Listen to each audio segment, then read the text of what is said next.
Hello and welcome. I'm Anand Naidu sitting in for Riz Khan. Is the two-state solution in the Middle East doomed to failure? A number of people in the region think so, and many are now mulling a one-state alternative as the impasse between the Palestinians and the Israelis continues.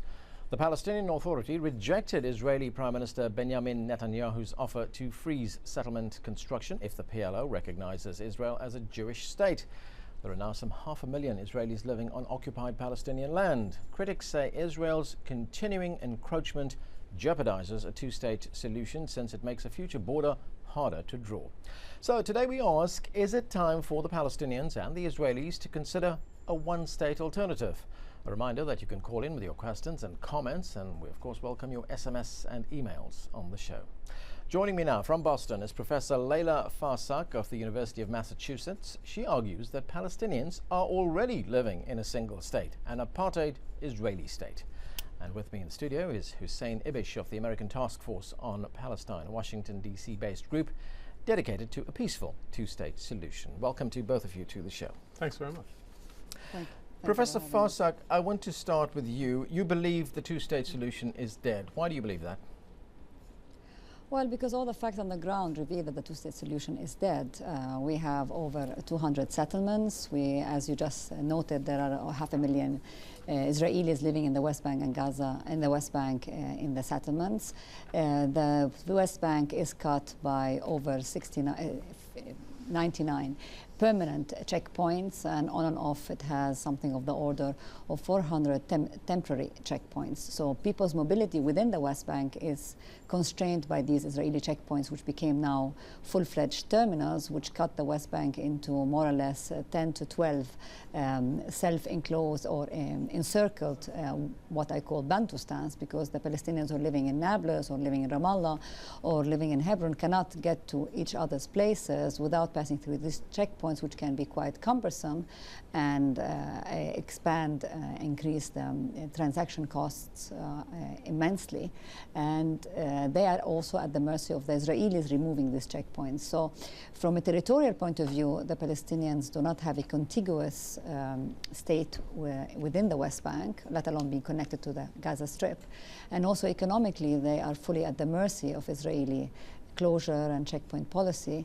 And politically, the attainment of Palestinian autonomy has been very important but limiting insofar as the Palestinians cannot on the ground have a viable state, all the more that Israel continues to control Area C, which is up to 59% of the West Bank. Okay, Hussein Ibish, those are pretty compelling reasons. Yeah, all of that is true, and none of it is dispositive about the creation of two states. All it tells us is the difficulties facing a two-state solution, and I've never denied those, and I don't downplay them. All of that is true. It does assume, of course, that everything that exists now is an immutable, permanent political fact, whereas in fact I would point out that settlements can be put in and they can be taken out. Walls can be put up and taken out. Now the point is there is no alternative to a two-state agreement in practice except continued occupation and conflict. Israel doesn't have another plan for what to do with 5 million or 4.5 million Palestinians other than a viable Palestinian state or continued occupation and conflict.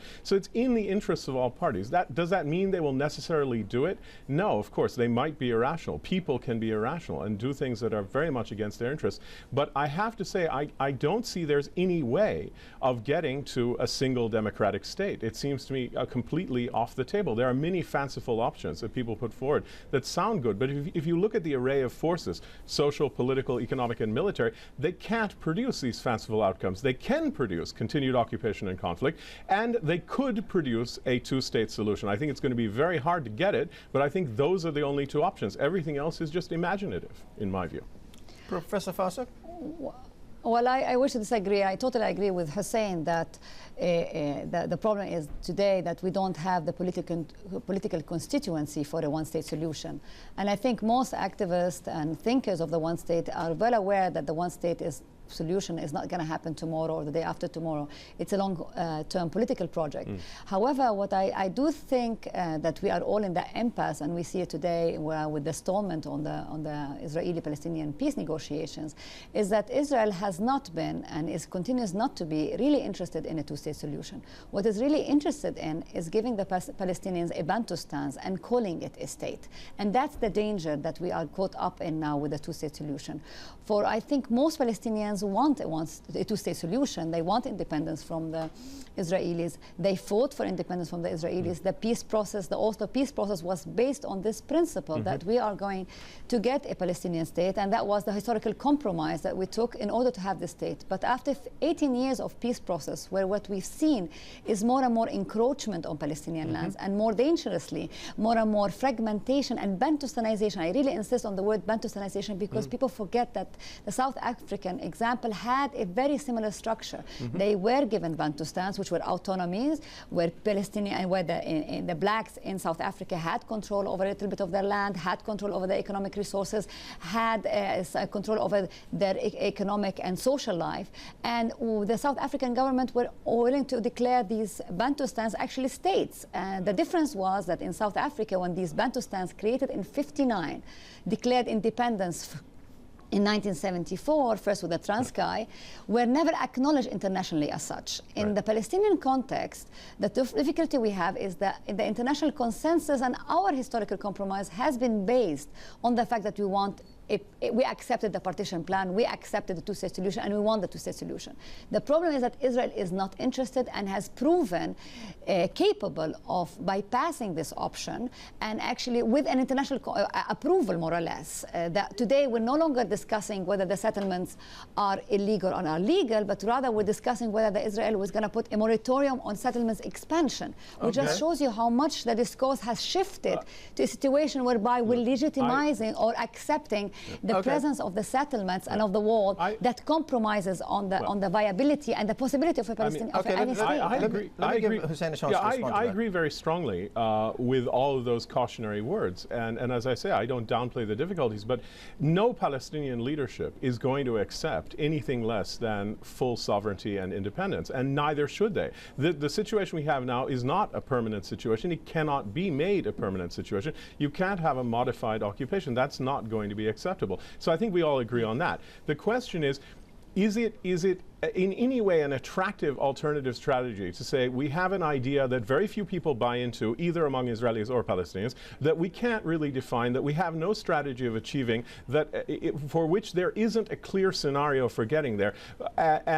What we're going to do is we're going to dump a scenario that is possible, although it's difficult, which is a two-state solution. And you do have, some very important changes that sort of suggest that a two-state solution is actually still viable. Not least, it's continuing increasing importance to the United States, and the fact that it's become now a national security priority for the Obama administration, and the lack of alternatives for Israel, and the growing international consensus, not just about the desirability, but the urgency for this, So I would say asking people to ditch a strategy that's going to be difficult but might work for something that might transpire over the next 60 or 70 years, maybe, if even, is not a very attractive alternative. Well, let me get some clarity from the professor. Well, Professor, let me ask you this. How would a one-state solution work? Would it effectively be an apartheid state?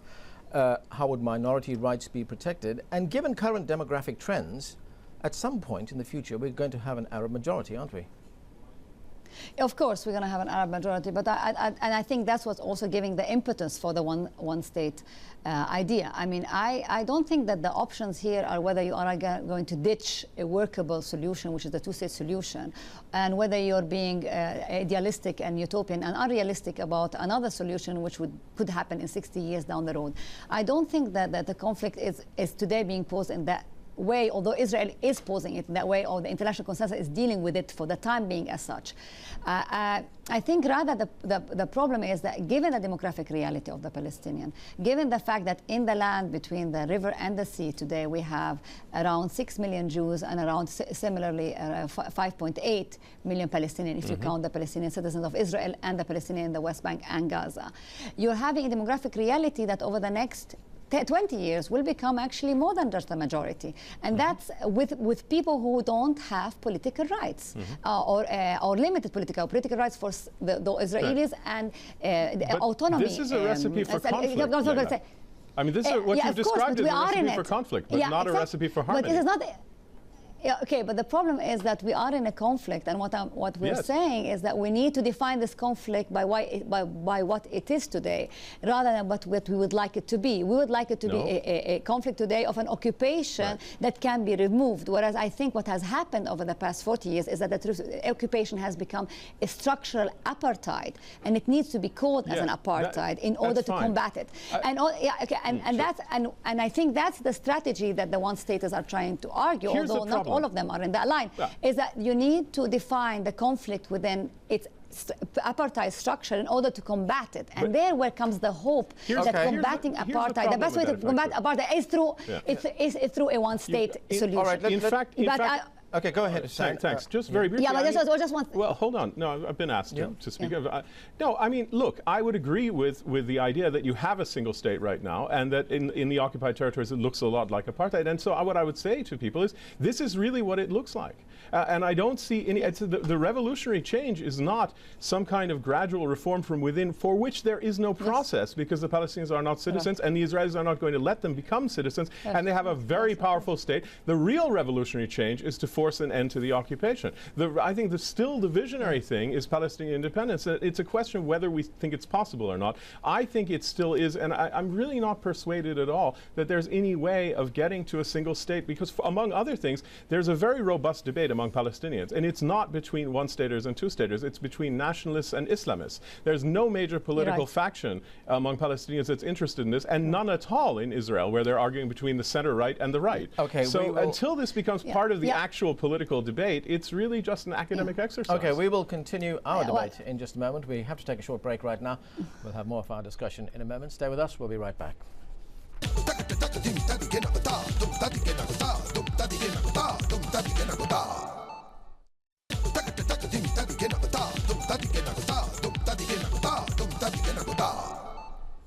Welcome back. Efforts to find a two-state solution to the Israeli-Palestinian problem have been littered with failures. So is it time to consider the alternative, a single Israeli state where Palestinians and Israelis live together? Joining us to discuss this are Professor Leila Farsak, who teaches political science at the University of Massachusetts in Boston, and with me in the studio, Hussein Ibish of the Hala Salam Maqsood Foundation for Arab American Leadership. Thanks again to both of you for joining us.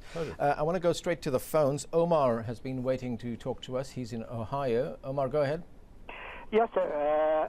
With me watching all this two-state solution and one-state solution, I think we should just go by like a Commonwealth, you know, like they did with Puerto Rico, and be a part of the United States, since Israel is a big ally to the United States, and the Palestinians will become a big ally to the Palestinian state. So let's just have one state. Every 4 years we'll have an election. Maybe a Jew will be a president, maybe a Palestinian will be a president, and that's the end of that. Otherwise, we have to end up. Otherwise, we have to end up negotiating for another 20 years. Okay, thanks, Omar. Let me put that to Hussein Ibish. I just don't believe that anything but a tiny minority of Israelis would go for that under the present or foreseeable circumstances, and they will fight and use their formidable power to defeat it, and that therefore it's not realizable as a practical matter. Well, I'm sorry to say. I wish it were, but it isn't. Sorry, Leila, go ahead. I think there's something important I need to say, and I totally agree with Hussein over the fact that for the time being we don't have the political leadership adopting the one-state solution, and the Palestinian political debate so far has focused between the nationalists and the Islamists. But I do want to point out the fact that there is an important grassroots activism taking place for the time being within Palestine and also outside, which is campaigning precisely for the notion that Israel is today as an apartheid state, and we need to find it as such and hold it accountable as such. And in that respect, I'm talking particularly about the BDS movement, the boycott, divestment, and sanctions sanctions that has been created 5 years ago and has been having incredible success. Now, of course, the BDS has not taken opposition whether we are fighting for a one state or two states. But if you look carefully at what the three principles of the BDS movement, it's calling for equal rights for all Palestinians and end of Israeli discriminatory policy against the Palestinians inside Israel. It's calling to uphold the right of return, and it's calling to the end of Israeli occupation of the West Bank and Gaza. So that's just a minute. This activism is going towards the direction is that we need to start to redefine the conflict. Okay, Professor, and hold Israel accountable. And the whole point, just one last point, is how we have to distinguish between also the old guards, which are now the generation which is negotiating, and the new guards that are thinking of alternatives. This doesn't mean that we are anytime soon close, but we need to start a discussion seriously rather than, especially at the time is opportune. Here's the important thing about BDS is that the actually effective sanctions that have taken hold and have really hurt and are going throughout Europe, etc., are targeted against the occupation. The ones that work are very specifically targeted against the occupation. The ones that target Israel generally have not been very successful. They've not been taken up, and that part of the movement kind of flounders. The occupation is vulnerable, very vulnerable to international pressure. It's very vulnerable to charges of apartheid. It's very vulnerable to all kinds of attacks. Israel as a state is not. Zionism as a concept is really not. There's not going to be a mass boycott among prominent American institutions of Israel as such. You can do it focused on the occupation. In Europe, we see it now. But I think the broader boycott movement is kind of a spectacular failure. Hussein, earlier on you spoke about change. It's a young movement. One moment, Professor. No, okay, fair enough. That's fair enough. Right here. Sorry. Earlier on you spoke about change. You said settlements have been built, they can be brought down. And they have been brought down. Yeah, and walls are up and walls can be brought down as well. But let's look at the attitude from the Israeli side. Yes. Let's look at where they're going to. The Israeli Foreign Minister, Avigdor Lieberman, had some pretty harsh things to say to his Spanish and French counterparts, whom he met at a dinner in Jerusalem, and he said, and this is what he said, these were his words: solve your own problems in Europe before you come to us with complaints. Maybe then I will be open to accepting your suggestions. Israel will not be the Czechoslovakia of 2010. Well, sure. Well, Lieberman is an embarrassment to Israel, and I think all the Israelis, left, right, and center, know it. Even Netanyahu has frozen him out of the debates entirely and repudiated the negotiations, rather, and repudiated his UN speech, and they very seldom let him out. They usually send Ayalon or Barak or somebody else like that because he's prone to making these outrageous statements that prompted an infuriated response from the Europeans. So, I mean, I think insofar as people like Netanyahu or Eli Yishai, the head of Shas, speaks for the Israelis, then it really would be fairly hopeless. With Netanyahu, you've got something a lot more ambiguous, and he's got to take into consideration not only the fact that there are other constituencies in Israel, but also the United States to contend with. And it's a major factor. By the way, on the question of settlements, we don't have to ask, can settlements be dismantled? We know they can. In Gaza and the northern West Bank, they were successfully. So the question is not can they be, the question is how many and when will they be? And I'm not saying they will. I'm not an optimist, okay, but I'm saying it's possible. We know it's possible. We don't need to debate if it's possible. On the point of Avigdor Lieberman, he may be an embarrassment, as you point out, to the Israelis, but his constituency has the ear of the Prime Minister right now. Well, not really. His constituency is, well, I mean, there's the Prime Minister calling for an oath of loyalty. Yeah, he's in that sense, yes, you're right. He has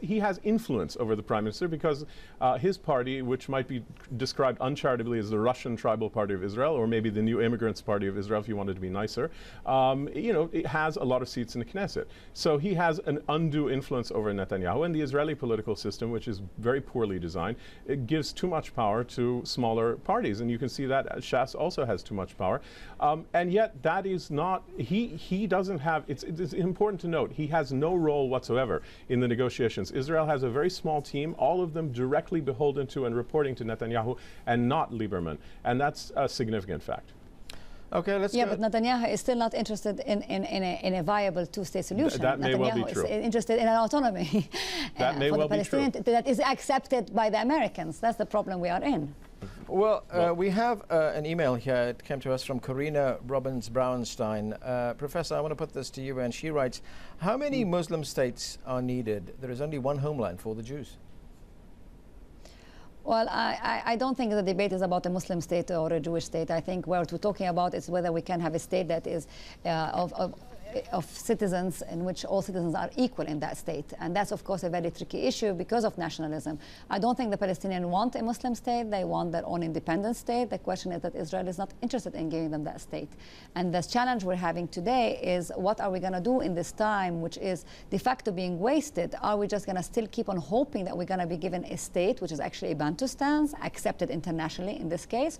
Or are we going to start to work seriously about how we're going to revive and recampaign on the one-state solution, especially that the PLO originally has adopted it in 1971 and has been on the Palestinian table until 1988. I think the strongest point for the one-state movement is the fact that the Palestinians tried the two-state solution, have made the historical compromise, has done everything that was expected of them for the past 20 years, since 1988, and still did not get a state. And I think that's the strong point. Now, the challenges are very significant, very, very significant, the challenges, both within the Palestinian camp and the Israeli camp, because, of course, the Israelis are completely against it. But I think the way you can campaign for it is to work on a local strategy, an Israeli strategy, and an international strategy, calling for a state for all of its citizens. Okay, you're right. That is the strongest argument. But I want to say, right now, the majority of Palestinians do still want their own independent state. But I think you can see what waits in the wings. And it's not really a nonviolent, boycott-driven one-state movement. It's the Islamists who are likely to inherit. If the PLO strategy of negotiating with Israel fails, and the PA strategy of state-building fails, if they both fail, which they may well do, I think it's very unlikely there'll be any other outcome other than Islamists will inherit the movement. I think they're poised to do it, and I think it'll be very hard for any other movement to stop it. I hope it will not happen, because I think it'll be calamitous if it does. But that's where I see the tracks laid, and that's where I see the train going if it doesn't go down the two-state route. That's my view. I don't see it so gloomy. I do think the Islamists has an important role to play, of course, but I also see that voices within the West Bank are becoming very challengers of that Islamist fundamental way. There is also within the Islamists, the Hamas has proven to be very prone to compromise and very willing to compromise and to deal. It's been ousted and been under siege, which doesn't help at all the situation. I finally disagree with you. I finally disagree with you. I don't see Hamas as a great compromising force. We're going to have to leave it there. Professor, thanks for joining us. Hussein, thank you for joining us. Thanks for a great conversation, Leila. We've run out of time. Thank you. It's nice hearing you. Thank you for being with us. A reminder that you can watch a podcast of the show on iTunes. This week we're featuring a discussion on deteriorating US-Pakistan relations and its impact on peace and stability in South Asia. Now, on the next show, struggles in Sudan. Actor and activist George Clooney tells us why a planned referendum in Africa's largest country next year could trigger more violence, suffering and death. Make sure you tune in for that. We'll see you next time.